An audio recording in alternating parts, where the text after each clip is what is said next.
Lan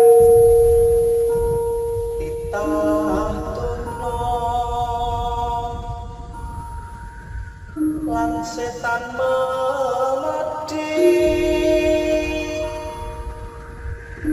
sesandingan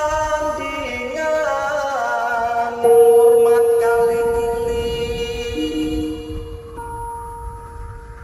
lakukan pungkasane anda kersaning Gusti.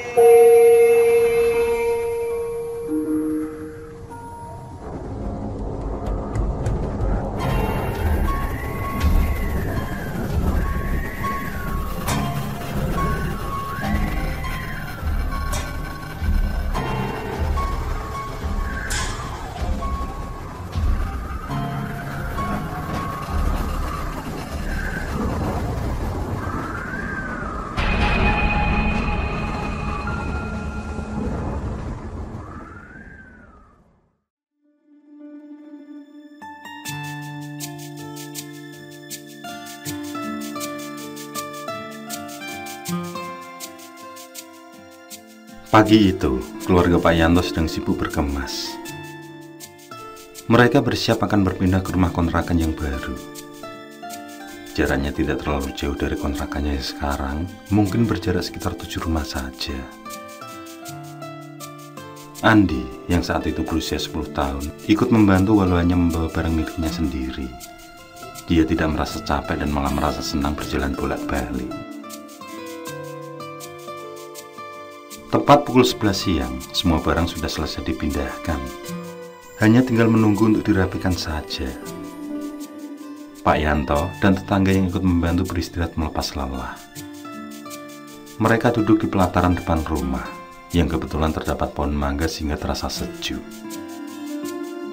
"Semoga Bapak lebih nyaman tinggal di sini," ucap salah satu tetangga. Pak Yanto hanya mengamini. Sebenarnya ada yang mengganjal di pikirannya, yaitu tentang rumah yang baru ini.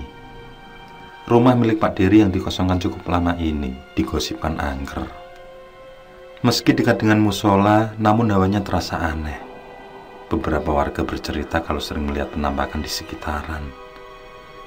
Bahkan ada yang sampai sakit setelah selesai ditemui sosok gaib yang diyakini sebagai penghuni rumah. Namun karena butuh waktu cepat, Pak Yanto tetap mengambil rumah tersebut. Itu karena kontrakan yang lama sudah habis masanya. Sebenarnya dia ingin memperpanjang masa kontrak, tapi rumah tersebut akan dihuni oleh anak si pemilik, yang sudah 6 bulan melangkah membina rumah tangga. Akhirnya, dengan persetujuan istrinya, Pak Yanto pun mengambil rumah itu. Dia berharap kalau cerita para warga selama ini hanyalah isu belaka.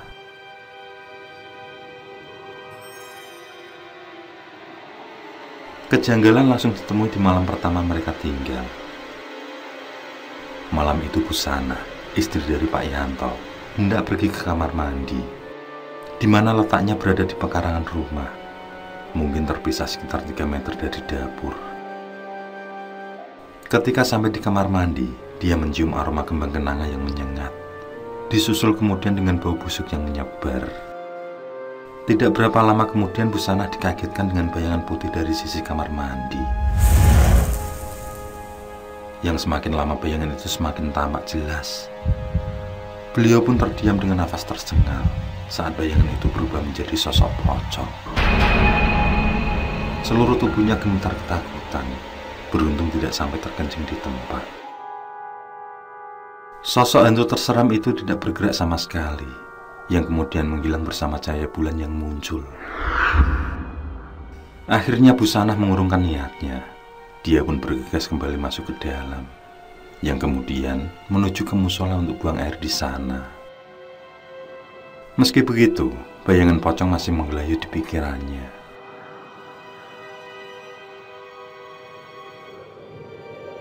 Kejadian malam itu masih dipendam oleh Busana.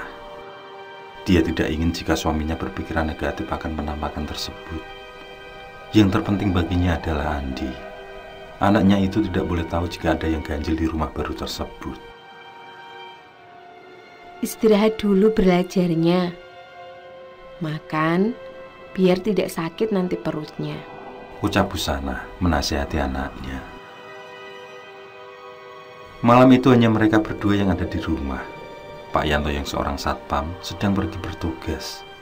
Sementara Andi masih asik dengan bukunya. Dia menunda makan malam demi tugas dari sekolah. Busana langsung beranjak menuju kamar untuk merapikan tempat tidur.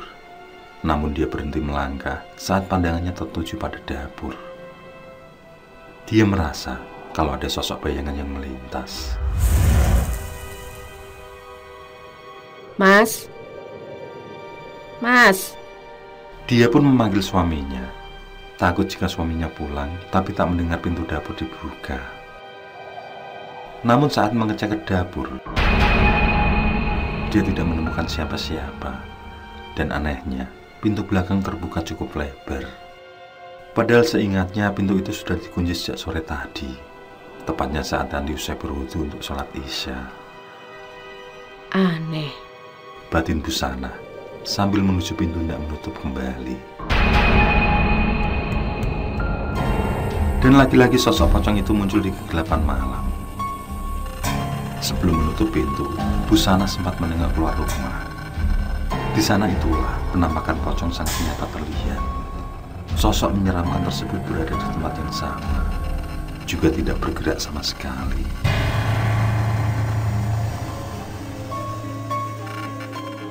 Bu, antar pipis ya. Suara Andi mengagetkan. Tiba-tiba saja anak itu muncul di belakangnya. Dengan alasan sekenanya, Busana mengajak Andi untuk pipis di musola saja.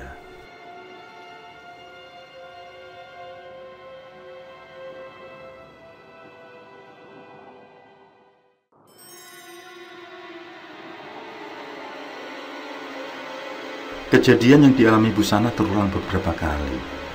Dan apa yang dikhawatirkan pun terjadi. Malam itu, saat dia pergi ke warung membeli obat nyamuk, Andi yang sedang menonton TV seorang diri dikagetkan dengan angin yang bertiup kencang.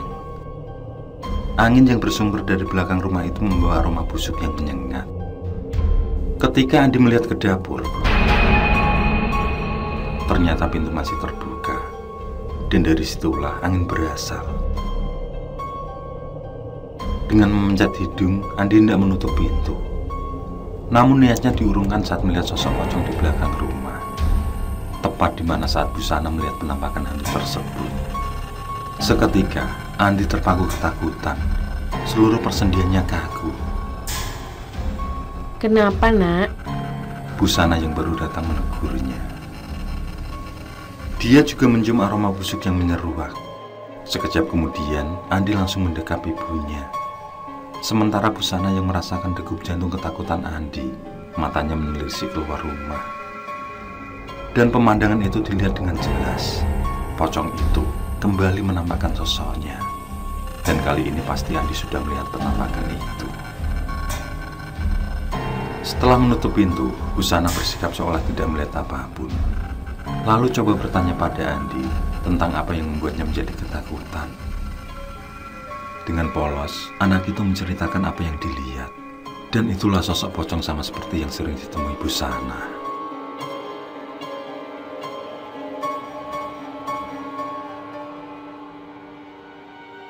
Mungkin hanya bayangan pohon saja yang kamu lihat. Ucap Busana coba menenangkan Andi. Namun anaknya itu bersikeras bahwa poconglah yang dia lihat. Dia yakin 100% dengan penglihatannya. Meski Andi bersikukuh pada pendapatnya, Busana terus memberi alasan agar Andi tidak takut. Hantu itu tidak ada, Nak. Apa yang kamu lihat hanyalah tipu daya setan. Ucap Busana kemudian.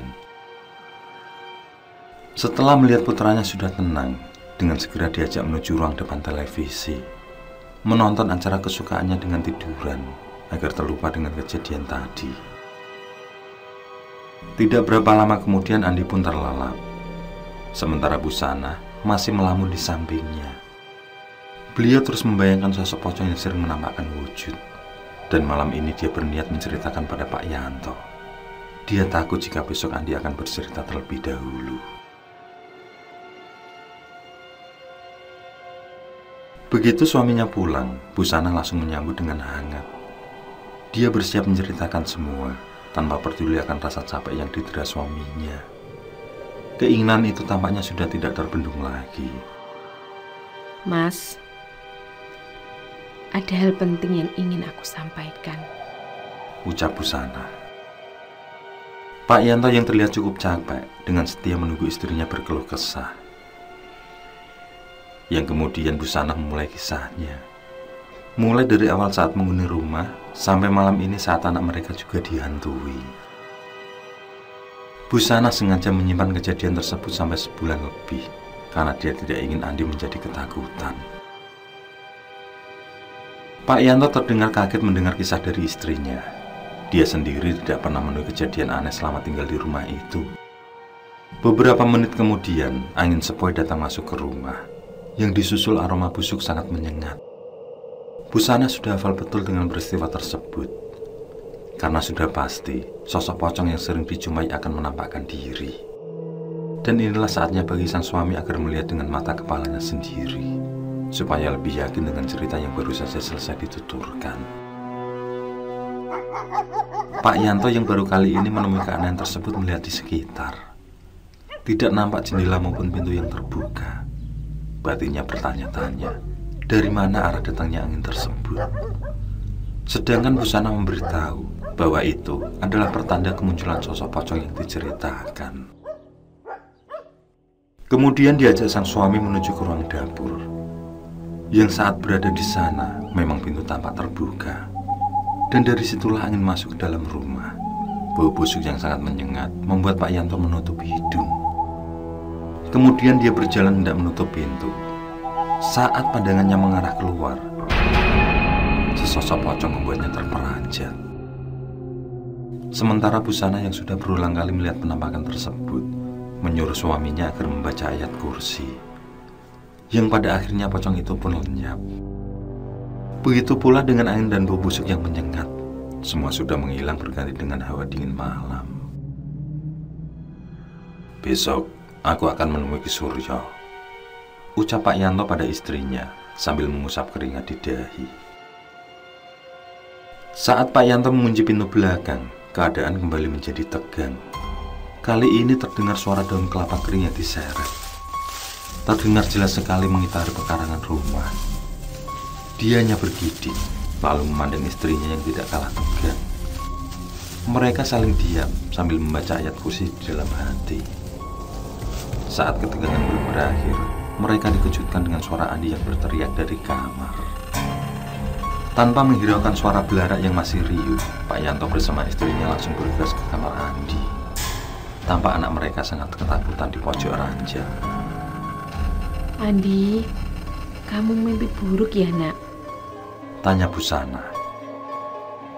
Namun bocah itu hanya terdiam dengan nafas memburu. Matanya masih melihat sekitar kamar, seakan ada yang mengejar.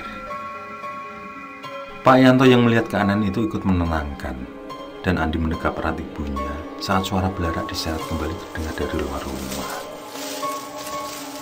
Malam itu kian mencekam, semua terhanyut dalam ketakutan masing-masing. Tidak ada yang berani keluar kamar, apalagi menengok keluar rumah. Hingga suara aneh itu pun menghilang dengan sendirinya. Meski begitu, Pak Yanto beserta anak istrinya masih terlarut dalam ketakutan.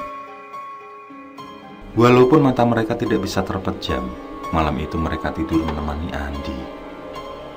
Sementara Andi sudah kembali terlelap, dan setiap kali masih menghiko dan berteriak keras.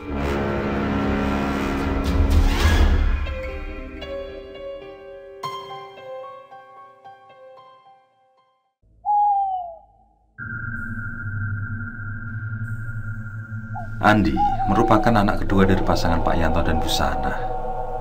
Yang anak pertama mereka meninggal dunia saat baru berumur 6 bulan. Mendadak saja bayi mereka demam tinggi dan tidak tertolong. Setelah hampir 8 tahun, lahirlah Andi, seorang anak yang sangat dinanti-nanti kehadirannya. Hingga sampai sekarang, mereka belum lagi dikaruniai buah hati. Pak Yanto sendiri sudah tinggal di komplek tersebut sejak setahun setelah pernikahan, sehingga warga sangat hafal dengan keluarganya. Saat ini Pak Yanto bekerja di pabrik kertas sebagai seorang satpam, dan jadwalnya hampir selalu malam hari dia berjaga. Sangat jarang dia bertugas di siang hari, paling-paling kalau ada tamu dari pabrik lain. Sebenarnya Pak Yanto tahu tentang keangkeran rumah yang ditinggali saat ini. Menurut salah satu tetangganya, di pekarangan rumah tersebut merupakan jalan para makhluk halus yang dikenal dengan jalan tali alas. Yang oleh Pak Dery, si pemilik rumah, jalan tersebut dibangun sebuah kamar mandi sehingga terhalang. Karena hal itulah sering tercium bau aneh, juga sering muncul penampakan berwujud demit. Tapi keadaan memaksa Pak Yanto mengambil rumah tersebut, yang selain dekat, bangunannya juga cukup modern. Hanya kamar mandi saja yang masih menjadi bangunan lama. Dan entah kenapa si pemilik tidak membangun lagi kamar mandi di dalam rumah.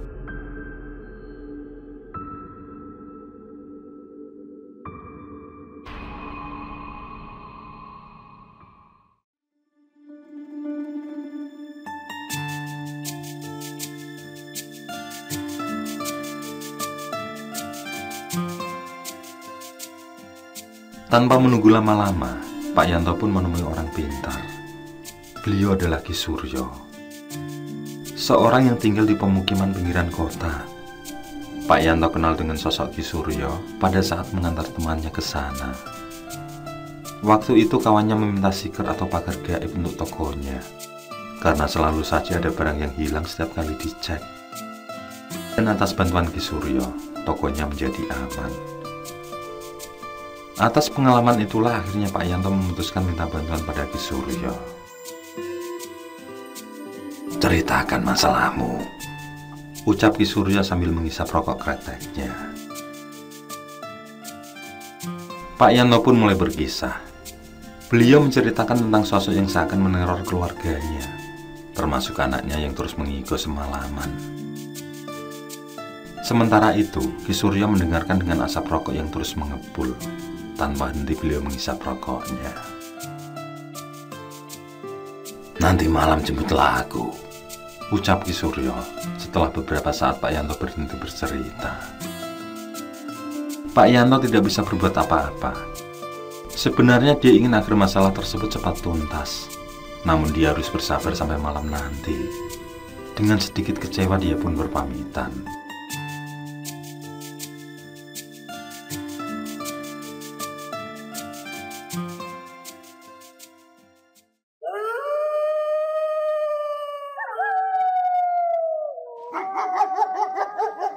Selepas Isya, Pak Yanto sudah sampai di rumah Ki Suryo. Tampaknya dia tidak sabar untuk memboyong orang pintar tersebut ke rumah.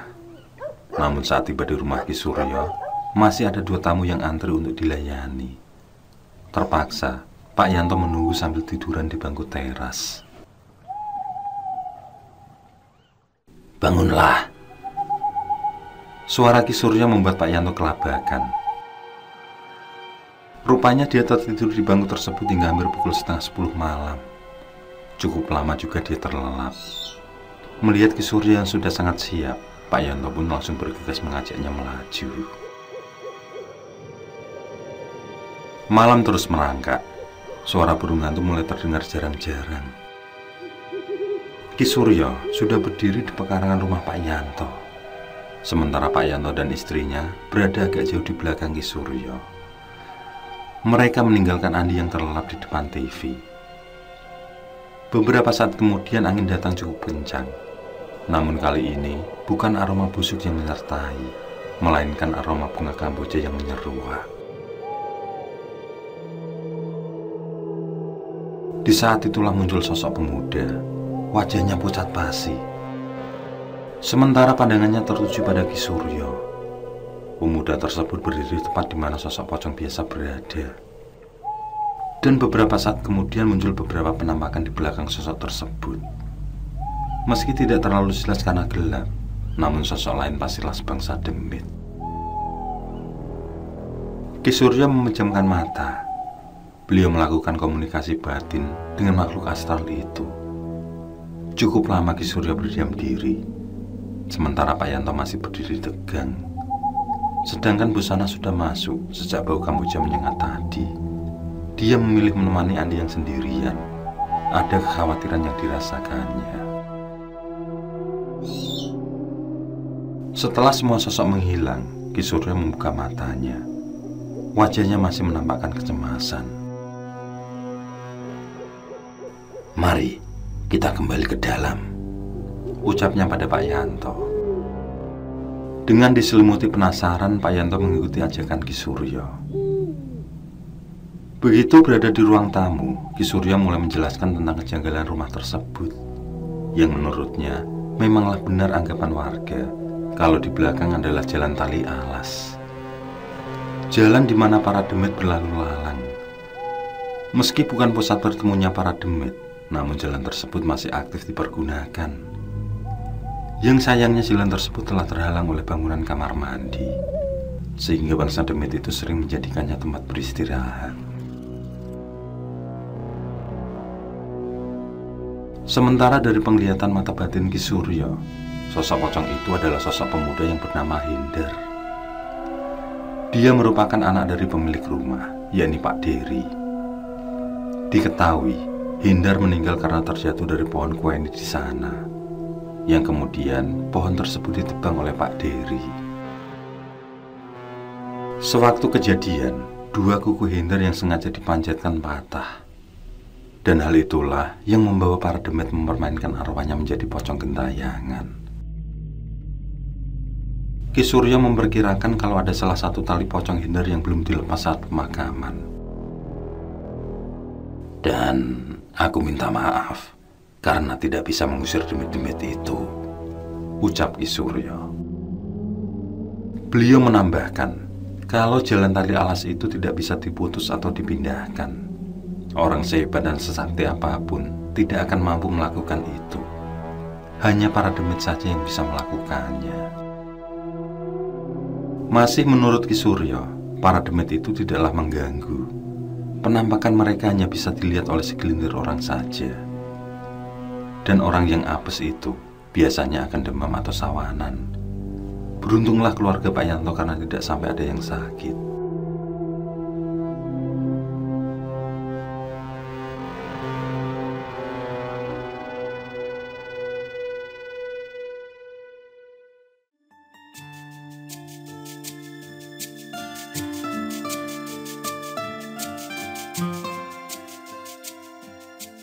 Setelah malam itu, keluarga Pak Yanto tidak lagi diganggu bangsa demit.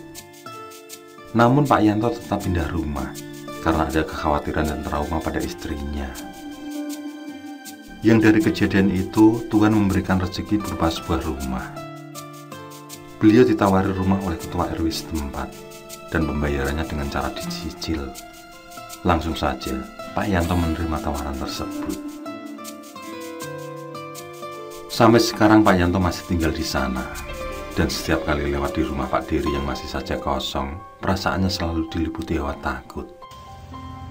Membayangkan kengerian yang pernah dialami anak dan istrinya, termasuk dia sendiri.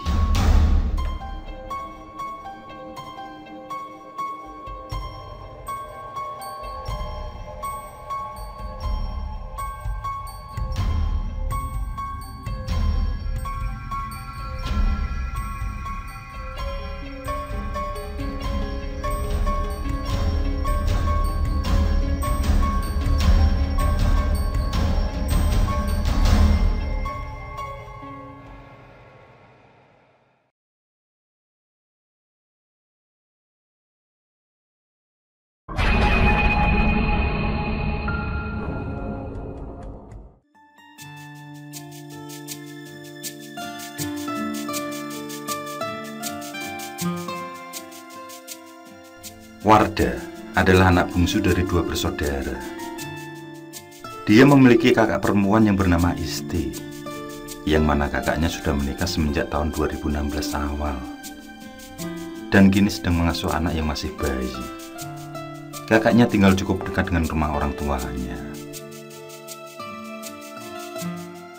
Di tahun 2017, usia Wardah menginjak 17 tahun. Sebentar lagi, dia akan lulus SMA dan melanjutkan pendidikannya dengan berkuliah.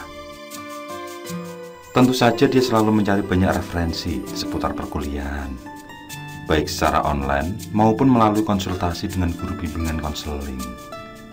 Dia bertekad ingin berkuliah di Fakultas Sastra. Namun ternyata keinginannya itu ditentang oleh ibunya. Setelah berdiskusi dengan kedua orang tua termasuk kakaknya, sang ibu kurang setuju dengan jurusan yang dipilih. Bagaimana jika kamu kuliah di fakultas keguruan saja, Nduk? Tawar sang ibu. Semula Wardah enggan mengikuti arahan ibu, tapi setelah melakukan banyak referensi, akhirnya dia kembali memikirkan masa-masa keinginan ibunya. Dia pun menuruti kemauan sang ibu. Dia percaya jika ibu sudah meridhoi, maka akan dilancarkan semuanya. Setelah menyelesaikan pendidikan di SMA, Wardah benar-benar diterima di salah satu perguruan tinggi negeri. Dia masuk Fakultas Keguruan dan Ilmu Pendidikan, yang mana orang-orang mengenalnya dengan sebutan FKIP. Prospek kerja setelah menjadi lulusan FKIP tentu saja menjadi guru, sesuai keinginan ibunya. Meskipun ada yang mengganjal di hati, namun Wardah akan berusaha untuk menjalani. Syukur-syukur dia diterima di perguruan tinggi negeri dan melalui jalur SBMPTN atau seleksi tanpa tes. Jika dipikir-pikir, tentu masih banyak teman-teman di luar sana yang ingin berkuliah, namun masih belum beruntung.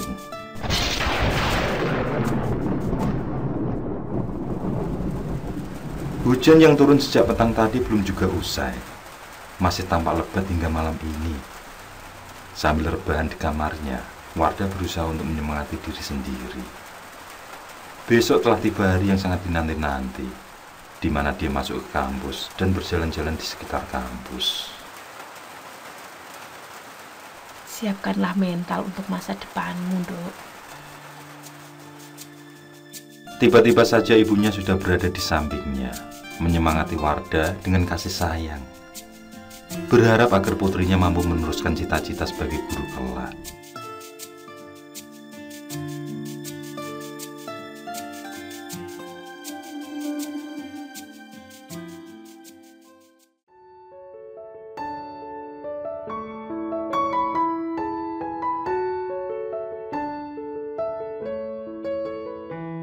Di keesokan harinya, ayahnya mengantar Wardah berkeliling kampus menggunakan mobil.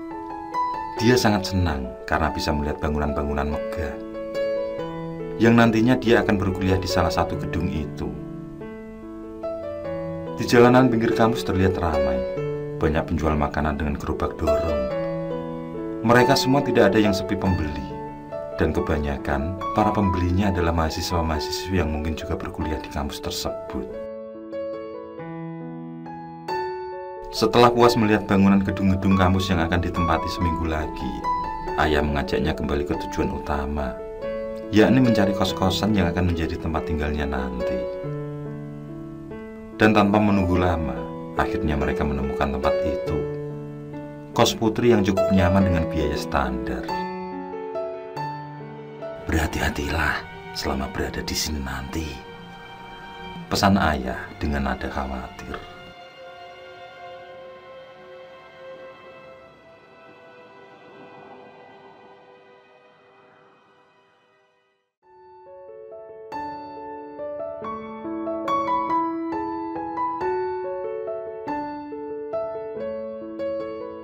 Hari istimewa yang ditunggu telah tiba.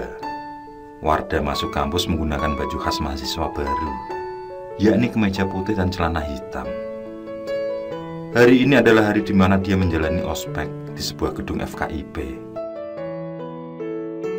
Ketika acara berlangsung, dia duduk di kursi yang sudah disediakan oleh kakak tingkat panitia ospek. Dia tidak punya teman, juga tidak kenal siapa-siapa. Tidak ada satupun teman SMA-nya yang berkuliah di sana. Hingga beberapa menit kemudian, ada seorang perempuan yang duduk di sebelahnya. Perempuan cantik dengan rambut sepunggung itu mengajaknya berkenalan. Namanya Ratna. Dia satu fakultas dengan Wardah dan hanya beda jurusan saja. Di tengah-tengah acara orientasi, beberapa kakak tingkat memperkenalkan organisasi mahasiswa dan UKM-UKM yang dimiliki oleh kampus. Dari situlah, Wardah ingin mengikuti salah satu unit kegiatan mahasiswa sebagai tempat untuk mengasah minat dan bakat.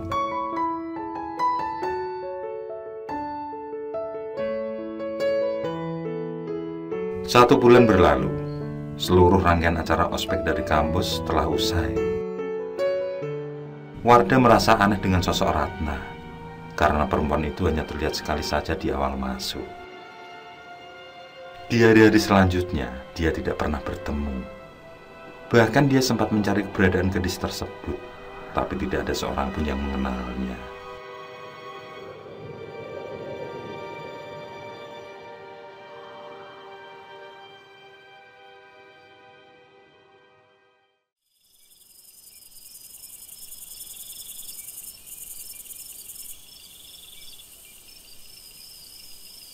Malam ini, Wardah mendatangi sekretariat UKM dari yang diminati, yaitu UKM kesenian tradisional.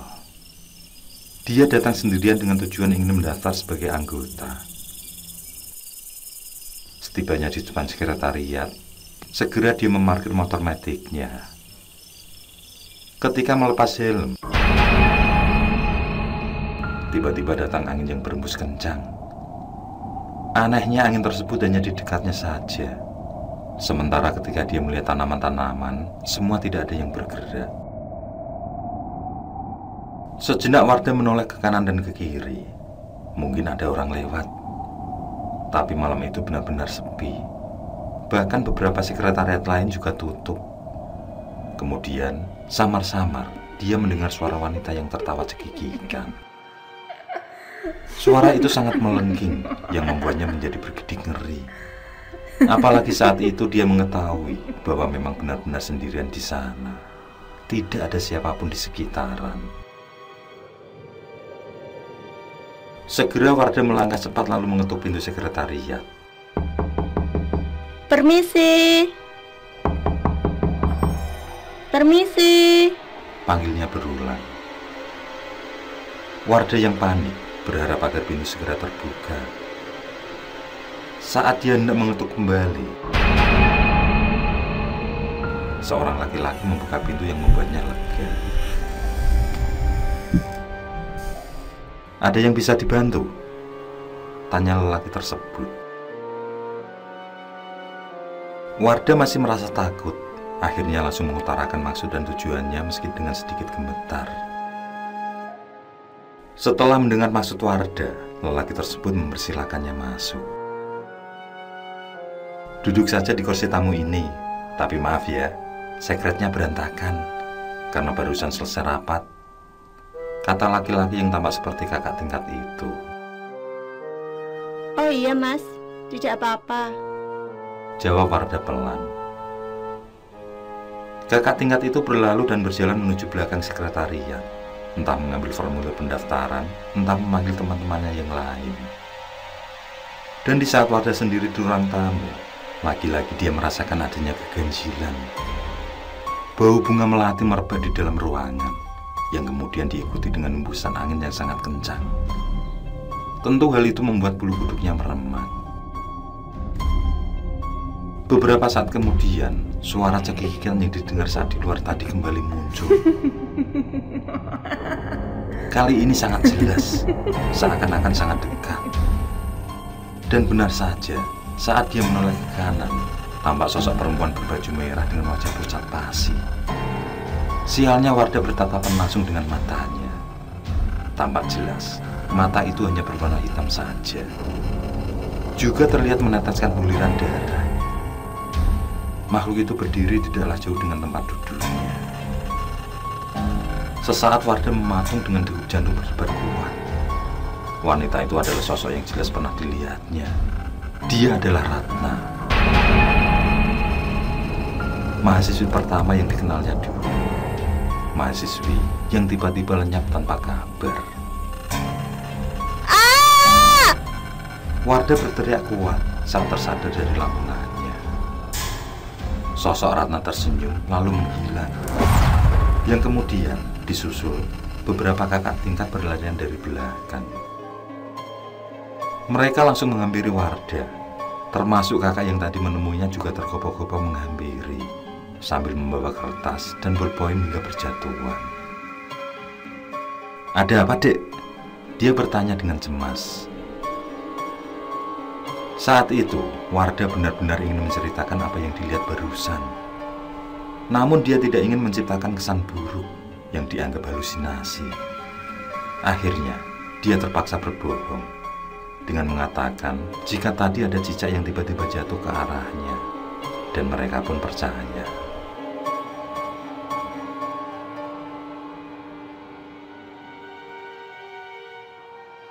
Setelah mengisi formulir pendaftaran, Wardah kembali pulang ke kos untuk segera beristirahat.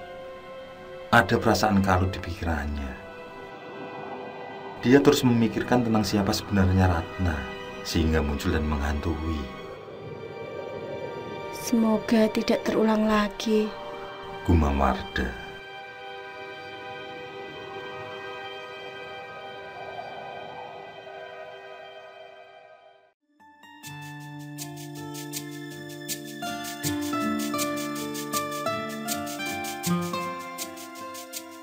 Seminggu setelah kejadian itu, Wardah kembali datang ke sekretariat.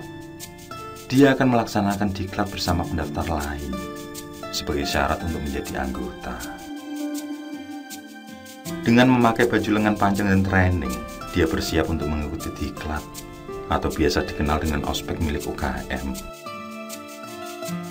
Wardah mengikuti rangkaian acara dengan semangat. Dia juga mendapat beberapa teman baru dari jurusan lain yang masih satu fakultas.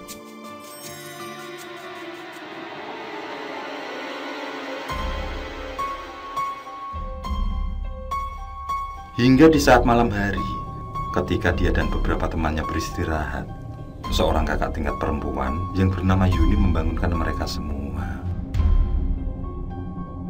Disuruhnya untuk segera mencuci muka, lalu berkumpul di halaman depan sekretariat. Dengan bingung mereka semua menuruti perkataan Yuni. Selepas mencuci muka, Wardah melihat ke arah jam dinding yang menunjukkan waktu tepat tengah malam. Setelahnya dia bersama teman-teman segera menuju halaman depan sekretariat. Di sana, tampak ramai seluruh kakak panitia diklat telah berkumpul, menunggu mereka datang. Semua disuruh berbaris memanjang. Setelah itu, Yuni memberi sebatang lilin pada mereka.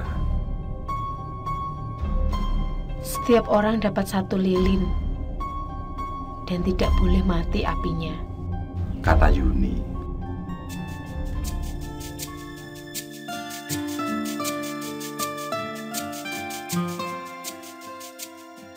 Ternyata, acara menjelang dini hari itu adalah acara perjalanan malam.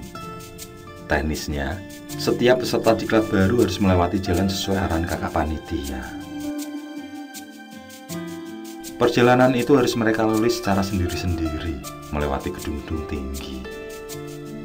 Sedangkan penerangannya hanyalah lilin saja. Mereka harus berhenti di setiap pos yang telah ditentukan, dan akan terdapat kakak tingkat yang berjaga di pos itu. Saat tiba giliran Wardah, dia merasa tidak keberatan melakukan perjalanan sendirian itu. Dia pun memulai perjalanannya dengan mengucap bismillah. Namun, saat di tengah jalan, tiba-tiba terdengar suara tertawa perempuan. Suara yang sama persis dengan Ratna. Seketika ketakutan merasuk pikiran Wardah. Nyalinya langsung ciut. Dan kengerian itu bertambah ketika tercium aroma melati bercampur bau anyir sangat kuat. Seluruh tubuhnya merinding.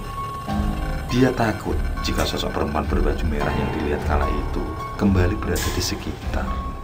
Dialah sosok Ratna. Alhasil, Wardah mempercepat langkah dan segera mencari pos yang dimaksud oleh kakak panitia. Keanehan kembali muncul. Tiba-tiba saja ada peserta diklat lain yang berjalan mengiringinya. Peserta yang juga seorang perempuan itu bahkan tidak menyapa dan langsung lewat begitu saja. Alhamdulillah ya Allah.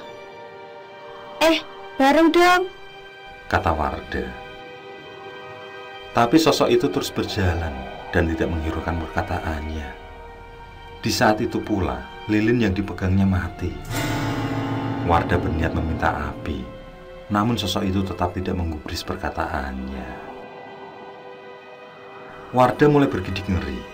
Suasana yang mencekam membuatnya kembali diliputi rasa takut. Beberapa langkah kemudian, tiba-tiba peserta yang berada di depannya itu berhenti berjalan. Dia pun berhenti tepat di belakangnya. Mereka sama-sama terdiam. Hingga akhirnya, perempuan itu memutarkan kepalanya 180 derajat. Wajah peserta itu sangat seram. Dia tertawa melengking dan mulutnya sangat lebar.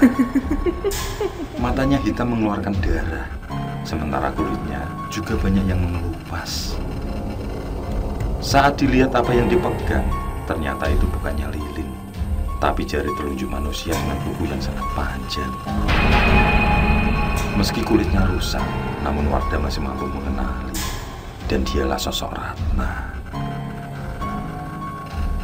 Saat itu, Wardah tidak bisa berteriak. Seluruh tubuhnya kaku, hingga nyaris setengah menit kemudian, barulah bisa menggerakkan tubuhnya kembali. Tanpa pikir panjang, Wardah segera berlari, kembali ke sekretariat, dan membuang sisa lilin yang dipegang. Hantu itu tampak mengejar dengan posisi kepala yang masih terbalik. Dengan sangat takut, dia berlari sambil menangis. Temannya, Anjani, yang sebagai peserta terakhir, tampak kebingungan saat berpapasan dengannya. Loh, Wardah, mau kemana kamu? Tanya Anjani. Wardah tidak menghiraukan pertanyaan itu. Dia yang ketakutan terus saja berlari. Suara tawa mengerikan, juga bau anjir darah yang sangat menyengat mengikuti sepanjang pelarian itu. Sesampainya di halaman sekretariat, semua menghilang dengan sendiri. Tidak terdengar lagi suara tawa termasuk bau anyir. Yang kemudian Wardah hilang kesadaran. Dia ambruk pingsan.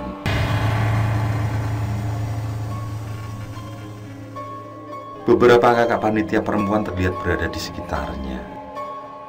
2 di antaranya terlihat memijat kaki Wardah. Satu lagi berusaha menyadarkan dengan memberikan aroma minyak kayu putih ke hidung. Setelah Wardah membuka mata, seluruh panitia menghela nafas lega. Alhamdulillah, sudah sadar, kata Yuni, masih memegang minyak kayu putih. Setelah meminum air hangat, Yuni menanyakan peristiwa yang menimpanya, sehingga membuat dia berlari ketakutan. Awalnya Wardah masih terdiam, mengingat betapa seram yang dia alami. Tapi, karena Yuni mendesak, akhirnya dia menceritakan dari awal. Di saat dia bertemu Ratna hingga diganggu sosok berbaju merah itu. Semua menyimak cerita Wardah dengan serius.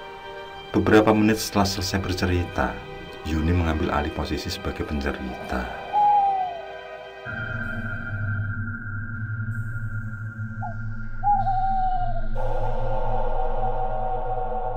sudah menjadi cerita legenda di setiap UKM kesenian ini.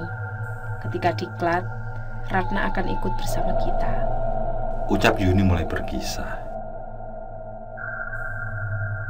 Ratna adalah mahasiswa baru angkatan 2008 yang pada waktu itu juga mendaftarkan diri di UKM kesenian. Di hari saat dia akan melaksanakan diklat, Ratna mengalami kecelakaan. Ada pengendara mobil yang menyetir dengan kecepatan tinggi dan akhirnya menabrak Ratna. Saat diperiksa oleh pihak kepolisian, pengendara tersebut ternyata mabuk. Dan setelah kejadian itu, arwah Ratna menjadi gentayangan. Beberapa kali dia menampakkan diri di jalan tempat terjadi kecelakaan. Dia juga akan menampakkan diri saat ada mahasiswa baru yang akan menjalani diklat. Dia sangat antusias menjadi anggota UKM kesenian. Maka dari itu, dia ingin sekali mengikuti diklat. Tapi takdir berkata lain.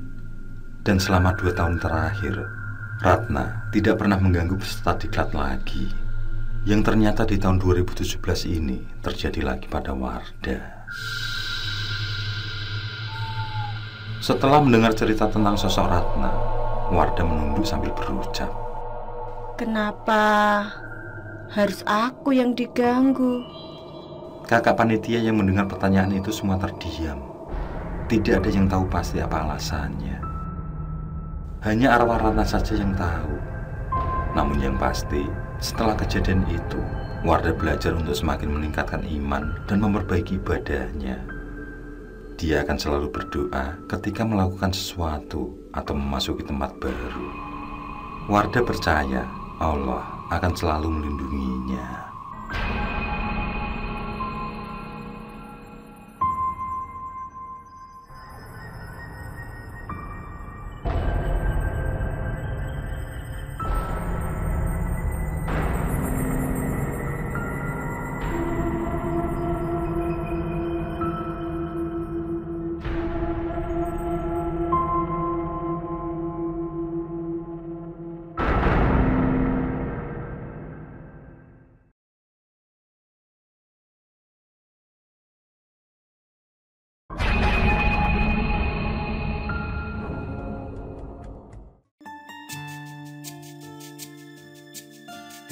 Nina adalah anak bungsu dari 5 bersaudara.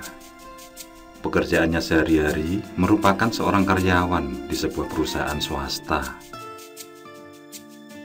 Sejak ayahnya meninggal 4 tahun silam, dia hanya tinggal dengan ibu dan kakak perempuannya. Sedangkan kakak yang lain sudah berumah tangga dan memiliki rumah masing-masing. Setelah kepergian ayahnya, Ibu Nina sering mengalami sakit dadakan yang selalu membuat cemas. Memang, penyakit aneh itu terlihat biasa, yaitu sakit kepala diikuti sesak nafas yang membuat lemah beberapa menit. Tapi karena sering terjadi, tentu Nina dan kakaknya ingin membawanya ke dokter. Sayangnya, ibunya selalu menolak. Lokasi rumah Nina berada di pinggiran kota yang berdekatan dengan bermacam pabrik. Kebanyakan bangunan di sekitarnya dijadikan tempat kontrakan. Ibunya sendiri mempunyai 1 bangunan yang dijadikan tempat kos, di mana rumah itu tepat berada di sebelah rumahnya. Dan kebanyakan dari penghuninya adalah karyawan pabrik.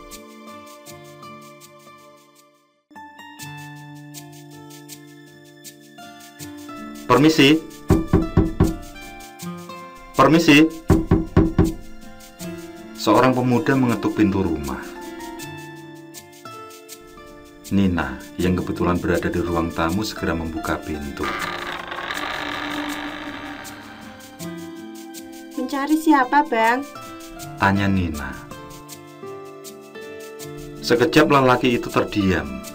Tatapannya yang tajam ke arah Nina membuatnya merasa risih dan agak takut.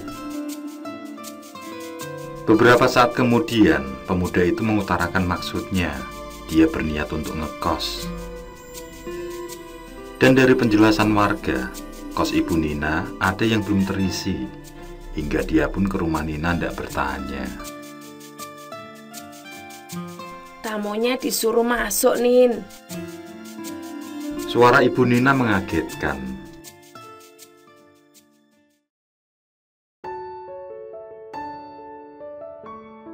Akhirnya pemuda itu menjadi penghuni kos milik ibu Nina. Sifatnya yang ramah mampu membuat Nina mulai tertarik padanya. Ditambah seringnya mereka berpapasan dan saling lempar senyum, mereka pun saling memperkenalkan diri. Namanya Sidik. Pemuda cukup tampan dan gagah itu berumur sekitar 23 tahun. Dia menjadi salah satu mekanik di salah satu pabrik di sana. Dan tampaknya perasaan itu tidak bertepuk sebelah tangan. Dengan tegas, Sidik mengungkapkan rasa suka pada Nina. Mereka pun memulai satu hubungan istimewa.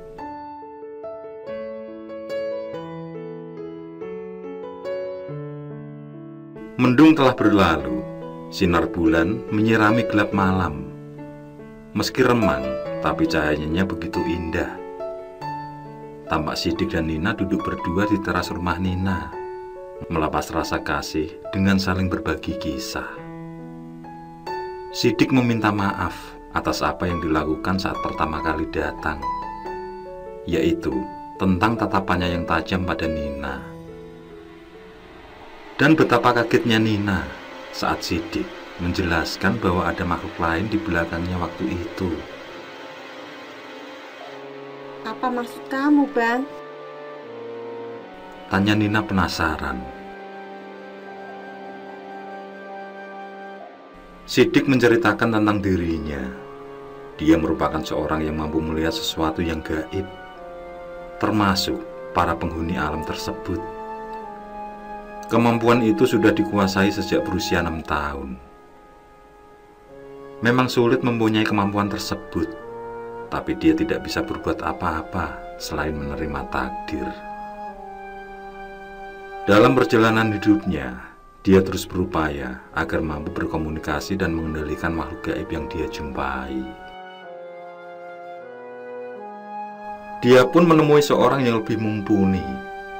Dari sanalah dia memperdalam kemampuan tersebut, hingga akhirnya mampu menguasai indera keenam dengan sempurna.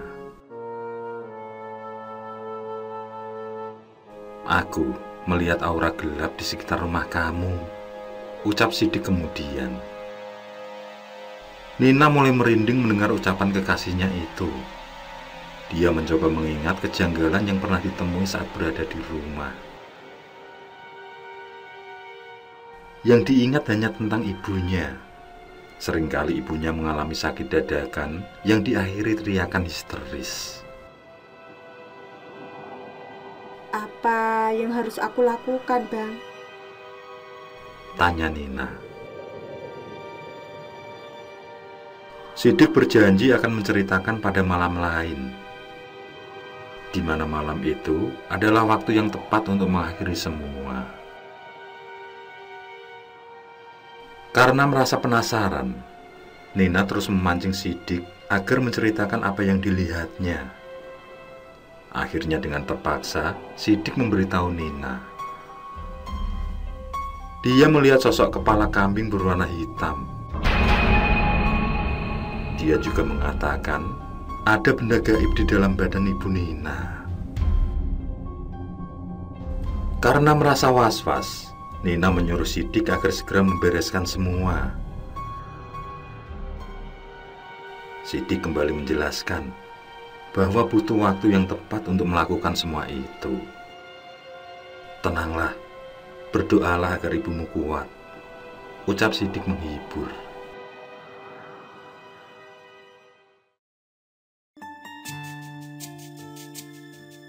Hari yang dipilih Sidik tiba. Kali ini dia datang tidak sendirian, tapi ada 2 orang bersamanya. Mereka adalah teman kerjanya. Tampak penampilan mereka seperti orang-orang jebulan pesantren dengan pakaian Islami dan membawa kitab suci di tangan mereka. Setelah semua berwudu, termasuk keluarga Nina, Sidik meminta memadamkan seluruh lampu. Kemudian membagi pada kedua temannya tentang bacaan yang harus dilafal. Dan mulailah ritual tersebut.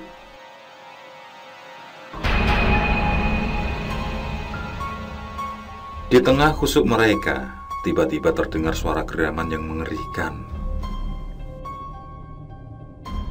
Sidik mengingatkan agar tetap fokus berdoa dan membaca ayat-ayat suci.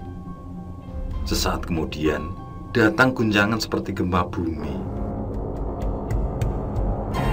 Hal itu membuat mereka saling berpegangan satu sama lain dan membuat mereka susah fokus. Sampai akhirnya, Sidik menepuk lantai dengan keras. Seketika itu juga guncangan berhenti. Ketegangan kembali berlanjut saat hawa yang cukup panas muncul. Hawa itu membuat keringat mulai bercucuran di tubuh mereka. Hingga kembali terdengar suara geraman yang begitu kasar. Suara itu bergema sangat keras dan menyeramkan. Teruslah berdoa, ucap Sidik. Di saat suara geraman itu lenyap, terdengar suara kambing mengembik. Sesaat kemudian muncul asap putih tipis yang mengepul. Perlahan, asap itu membentuk sebuah kepala dengan 2 tanduk. Lalu berubah menjadi asap hitam tebal, membentuk kepala kambing. Dengan cepat asap itu menuju ke tubuh Ibu Nina, hingga sang ibu mengeram mengerikan. Dengan mata menyala merah, Ibu Nina menatap tajam pada Sidik.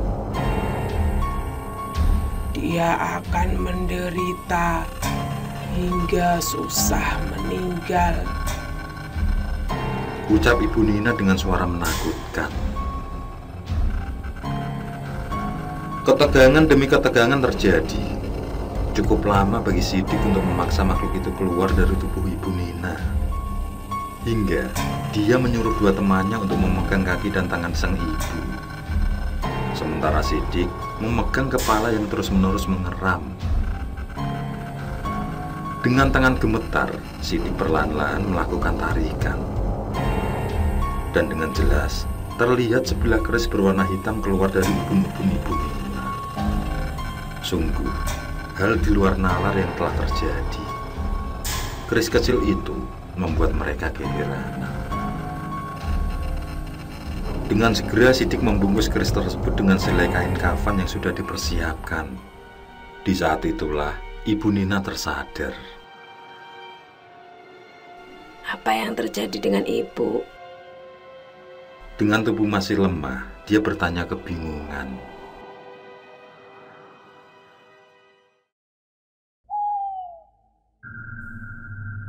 Setelah kepulangan Sidik, malam itu Nina terjaga sampai subuh. Dia menjaga ibunya yang masih dalam kondisi tegang. Bahkan sakit sesak nafasnya hampir setiap setengah jam kambuh. Anehnya, sesak nafas itu dibarengi dengan memegang leher seperti kesakitan. Karena panik, keesokan harinya dibawalah ke rumah sakit. Yang setelah melakukan pemeriksaan, divonis mengalami kerusakan paru-paru. Penyakit yang seharusnya sudah diobati sejak dulu. Kini hanya paru-paru sebelah saja yang berfungsi. Tentu hal ini membuat Nina menjadi sangat terpukul.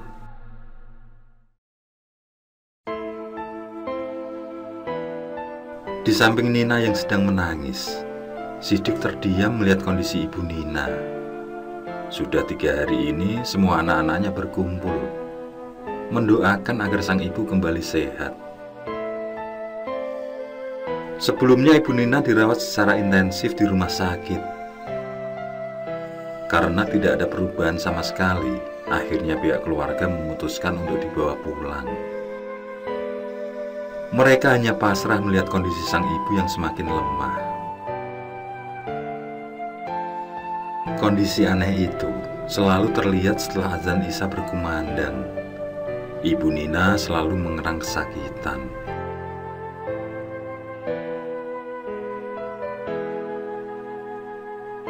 Tapi malam ini menjadi kondisi yang terburuk. Sakitnya bertambah parah.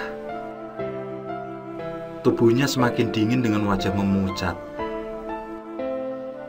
Bahkan sudah tidak dapat lagi menenggak minuman maupun berkomunikasi.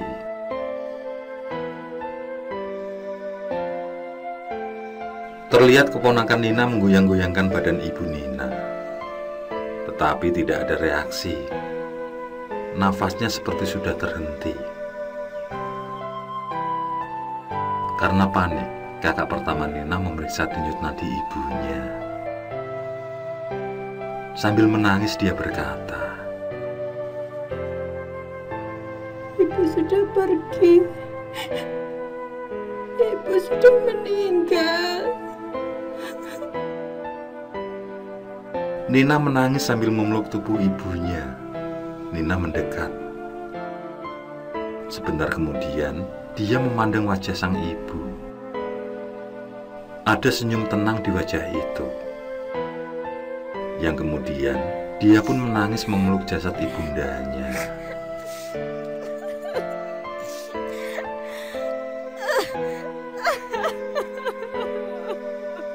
Kematian sang ibu masih membekas di benak Nina. Sama sekali dia tidak menyangka akan mengalami musibah itu.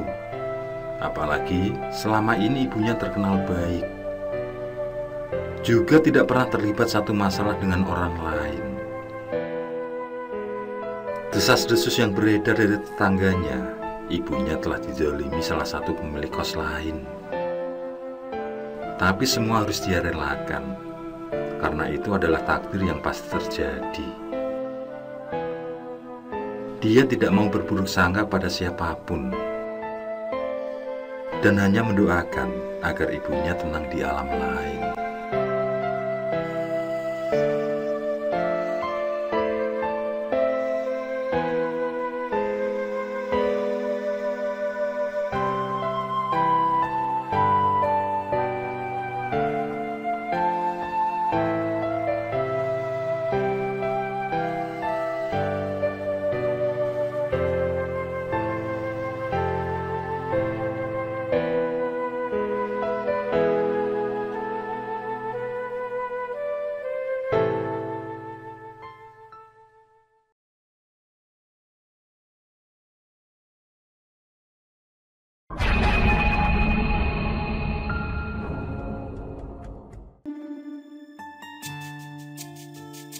Saat itu usiaku 16 tahun. Aku adalah seorang anak yang bandel, nakal, dan suka berkelahi. Hingga orang tuaku memutuskan memindahkan sekolah ke sebuah kota di Jawa Timur, yang mayoritas penduduknya adalah santri. Tentu hal ini membuatku sedikit kecewa, karena aku harus berpisah dengan para sahabat. Itu dilakukan ayah, karena di sekolah yang sebelumnya, aku sering terlibat perkelahian dengan anak kelas lain. Tidak jarang pula, aku berkelahi dengan para siswa dari luar sekolah. Sungguh pribadi yang tidak bisa dijadikan contoh sama sekali. Setelah siap dengan semua perlengkapan, akhirnya aku keluar dari kamar. Aku membawa barang cukup banyak, karena aku akan pergi dalam waktu yang lama. 3 tahun, aku akan menempuh pendidikan di madrasah aliyah atau sekolah menengah atas. Aku akan bersekolah di sebuah SMA Islam di kota Pasuruan. Keputusan orang tuaku memindahkanku ke sana adalah agar aku banyak belajar ilmu agama. Karena menurut mereka, aku jauh dari agama.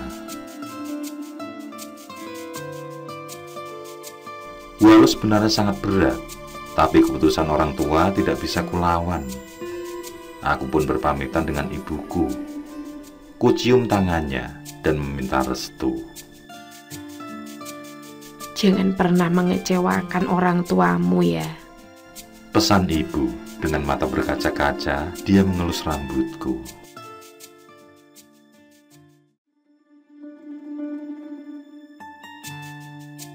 Perjalanan dari kotaku ke kota Pasuruan memakan waktu sekitar 7 jam. Di sepanjang perjalanan, ayah mengutarakan semua unek-uneknya. Dia berkata bahwa aku dititipkan pada paman yang seorang prajurit angkatan darat. Ayah berharap aku bisa menjadi pribadi yang disiplin waktu, juga lebih menghargai orang dan taat dalam beribadah. Aku hanya terdiam sambil melihat pemandangan sekitar.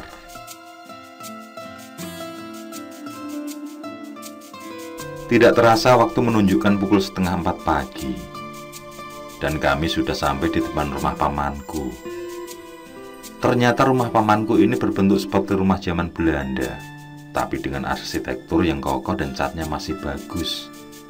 Sama sekali tidak ada kesan kalau itu rumah tua. Aku melihat sekitar. Ada loteng di atas, dan ada sebuah jeep besar di garasi samping rumah paman. Bisa dibilang rumah paman ini kelihatan salah satu rumah yang besar dan antik di daerah situ. Aku tertegun dengan kondisi rumah paman. Kondisinya agak jauh dari rumah penduduk, dan masih dikelilingi pohon besar di sekitaran rumah. Padha ngopo ning kono? Ayo mlebu kene. Mau diculik demit. Ucap sosok tinggi besar yang sudah berdiri tegap di depan pintu. Ternyata ayah sudah mengabari paman. Jadi pamanku sudah bangun di pagi yang buta ini.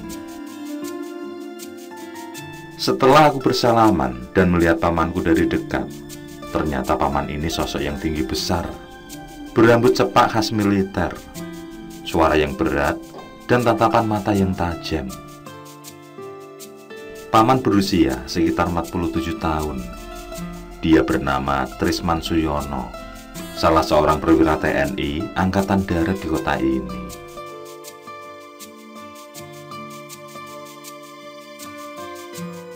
Setelah ngobrol dengan paman sebentar di ruang tamu, aku dan ayahku pun pamit untuk beristirahat, karena besok harus melihat dan mendaftar ke sekolah baru yang sudah dituju. Akhirnya, paman mengantarkan aku dan ayah ke kamar belakang. Sesekali kulihat bangunan ini cukup besar. Ternyata paman sedang berdinas di Pasuruan dan anak istrinya berada di Gresik. Jadi paman sendirian di sini.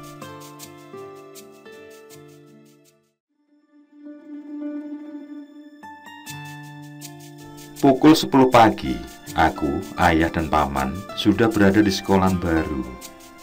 Sekolah itu terlihat biasa, yang terletak di dalam gang.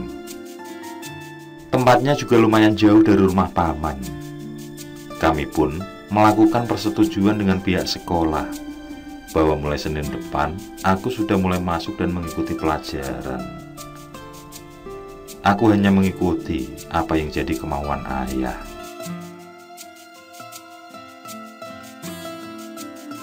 Setelah selesai, ayah langsung pulang meninggalkanku bersama paman.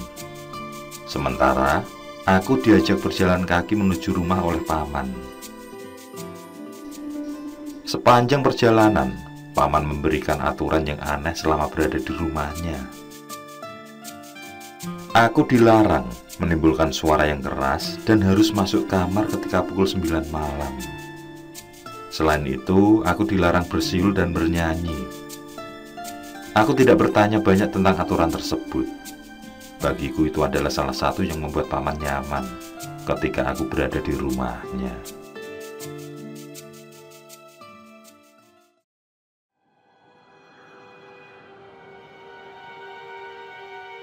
Aku menonton TV sendirian di ruang tamu. Suasana sangat hening, seperti tengah malam. Padahal baru jam 9 lebih sedikit. Tidak seperti di kotaku, di mana jam 12 malam pun masih sangat ramai. Aku sedikit merinding melihat sekitar ruangan. Tampak seperti ada yang memperhatikanku. Sementara paman belum pulang dari dinasnya. Dia berpesan kalau hari ini akan pulang larut.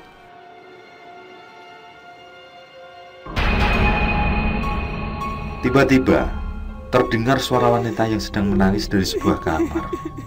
Suara itu terdengar pilu, menyayat hati. Semakin lama suara itu semakin jelas terdengar.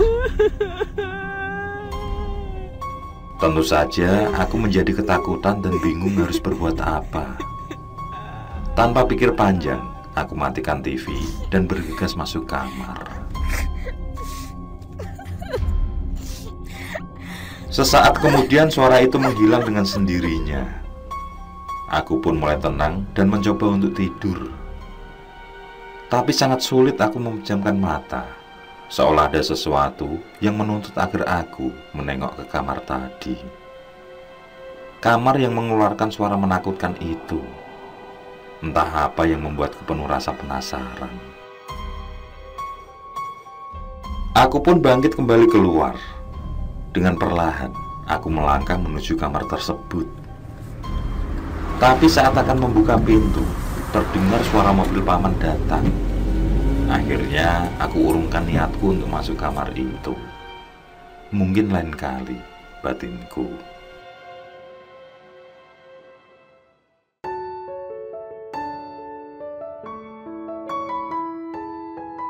Hari-hari di sekolah mulai terasa menyenangkan. Aku mengikuti semua kegiatan baik di sekolah maupun di pondok pesantren. Aku langsung mendapat banyak teman baik, itu adik kelas, teman sekelas, maupun kakak kelas semua berbaur jadi satu. Apalagi aku sering mentraktir mereka. Dan kebiasaan buruk itu menjadi masalah keuangan serius bagiku. Aku selalu menghabiskan uang SPP untuk gengsi tersebut. Ditambah lagi aku berhutang pada beberapa teman hingga semakin menumpuk. 9 bulan pun berlalu dengan hari-hariku yang masih diselimuti hutang. Akhirnya pagi itu kepala sekolah memanggilku untuk yang kedua kali. Dia memberi peringatan terakhir tentang biaya sekolah tersebut. Pihak sekolah akan memberhentikanku jika bulan depan belum terlunasi. Dengan perasaan kalut, aku mencoba berpikir jernih. Ada rasa takut jika hal ini diketahui paman dan dilaporkan pada orang tuaku.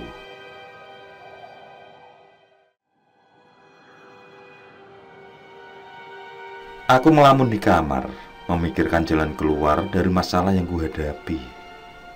Seperti biasa, malam ini paman piket hingga akan pulang agak larut. Dalam pikiran yang kacau itu, kembali terdengar suara seorang wanita dari kamar yang sama. Suara yang sudah kulupakan itu kembali terdengar dan membuat rasa penasaran kembali muncul. Aku bangkit, lalu melangkah menuju kamar tersebut. Dengan perlahan aku membuka pintu. Tampak lampu neon berwarna kuning memberi penerangan yang remang. Samar-samar, suara itu masih terngiang di telingaku, menggema seakan memenuhi kamar. Entah hal apa yang membuat keberanianku datang untuk mencari suara yang aneh itu.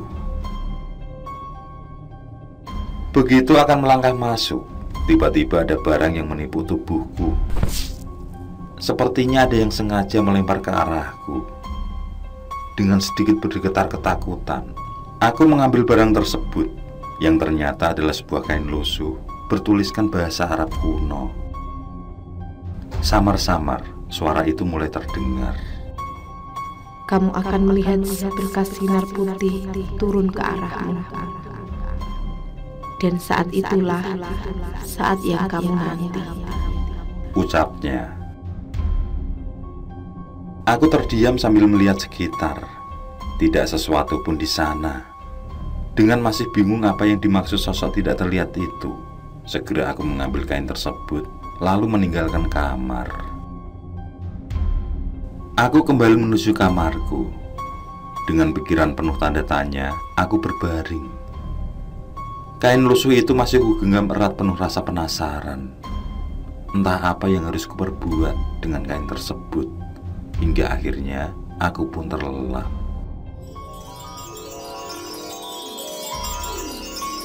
Dalam lelapku, aku bermimpi bertemu dengan seorang kakek tua. Dia menyuruhku agar setiap tengah malam selalu naik di atas bangunan yang tinggi. Sebelum menaiki bangunan tersebut, disuruh aku meminum air rendaman dari kain lusuh yang kubawa. Di sanalah nantinya aku akan menemukan satu cahaya keberuntungan. Dan itu hanya berlaku sampai semua kebutuhanku tercukupi.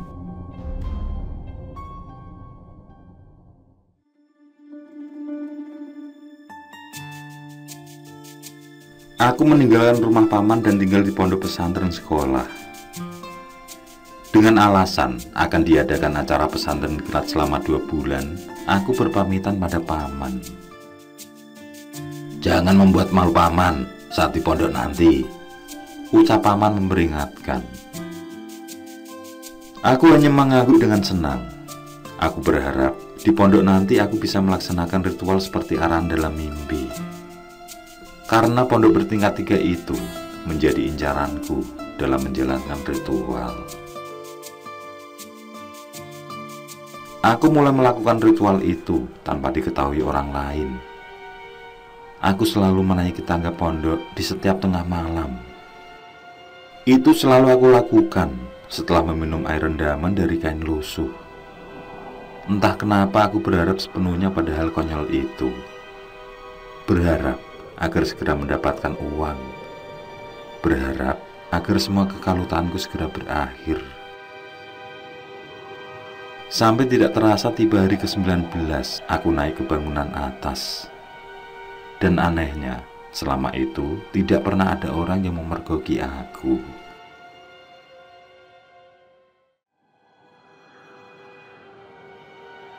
Malam ini terasa sunyi.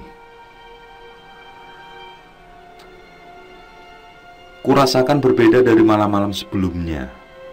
Saat akan sampai di lantai atas, tiba-tiba rasa kantuk mendatangiku. Satu hal yang tidak biasa, dan di tengah rasa kantuk yang menyerang, kulihat di langit ada sinar yang perlahan turun. Di antara alam bawah sadar itu, aku melihat sinar itu semakin lama semakin mendekat. Seketika, terdengar suara seperti derak kuda. Dalam silau cahaya tersebut, keluarlah benda yang selama ini kutunggu-tunggu. Uang 50-an ribu seolah memandikan aku dengan deras. Tiada hentinya uang itu sampai berserakan di lantai. Sesaat kemudian, sinar itu pun menghilang bersama derap langkah kuda yang jelas terdengar.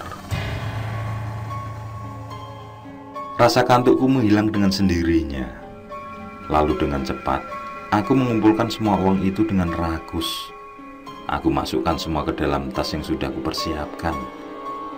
Tas yang selalu kubawa setiap malamnya.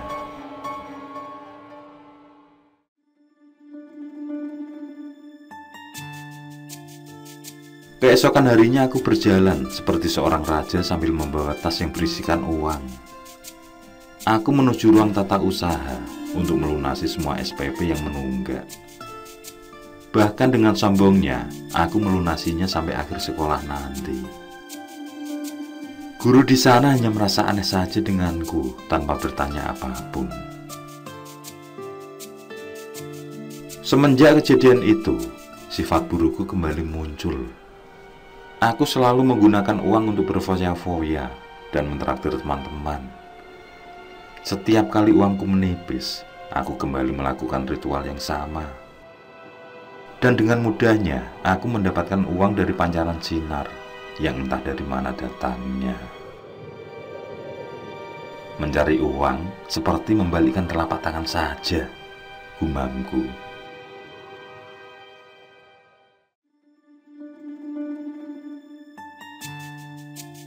2 bulan sudah aku berada di pondok. Dan ini adalah malam terakhir di mana aku harus kembali ke rumah paman. Di malam itu, tepatnya malam Jumat Kliwon, aku kembali melakukan ritual. Tapi aneh, sinar yang biasanya mengeluarkan 50-an ribu, kali ini hanya mengeluarkan 2 ribuan saja. Di antara alam bawah sadar, dengan kesal aku mengucap kata magian. Tiba-tiba muncul sebuah benda putih. Benda seperti kain putih yang melayang dan semakin lama semakin mendekat ke arahku. Kali ini, aku sepenuhnya tersadar. Rasa kantuk yang selalu mendera telah hilang. Ketika sudah dekat, ternyata itu bukan sekedar kain, tapi sosok wanita yang sangat menyeramkan. Wujudnya besar dengan rambut panjang berkibar sampai menyentuh kaki. Sementara mukanya pucat, bola matanya putih, dan dia memiliki siung seperti babi hutan. Dengan kukunya yang panjang dan mulut menganga, sosok itu seakan ingin menerkamku. Suaranya sangat keras, memegahkan telingaku. Aku yang merasa terancam hanya mampu pasrah. Dan di saat itulah kakek tua yang datang dalam mimpiku muncul. Seketika itu pula kain lusuh yang masih basah lenyap dari genggaman. Ternyata kain itu sudah dilempar pada sosok menakutkan oleh kakek misterius tersebut. Sosok itu pun menghilang, juga kakek tersebut. Dan berbarengan dengan itu pula, tubuhku menggigil lemas dan aku pun pingsan.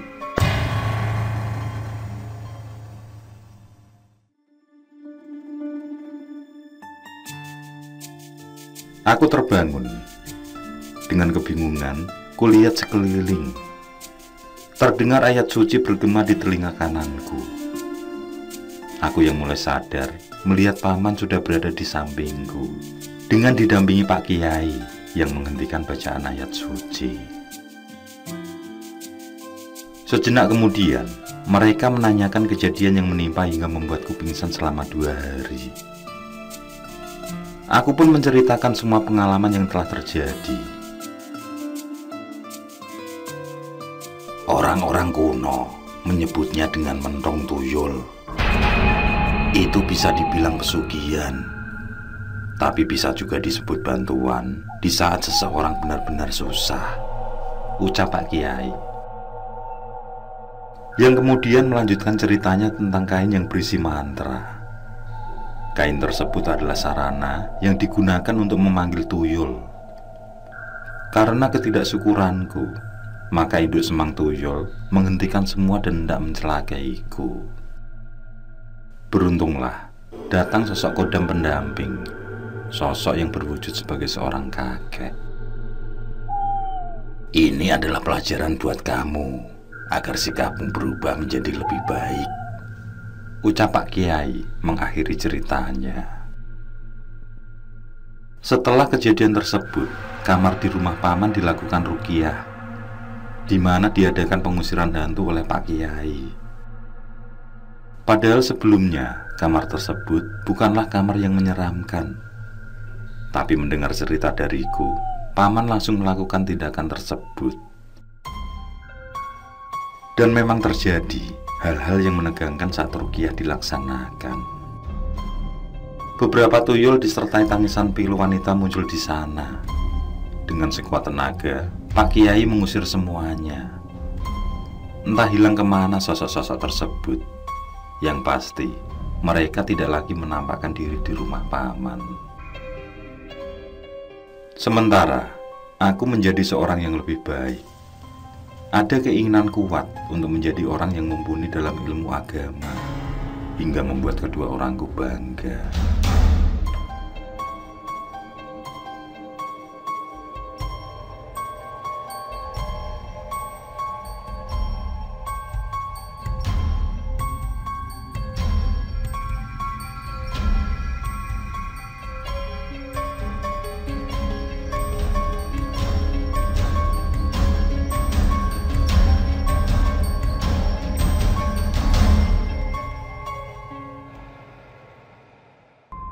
Oke, saya kira cukup cerita kali ini.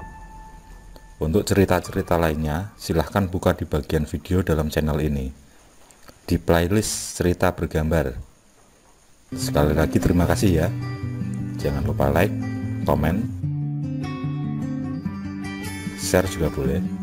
Dan untuk yang belum subscribe, langsung klik tombol subscribe. Semangat berkarya.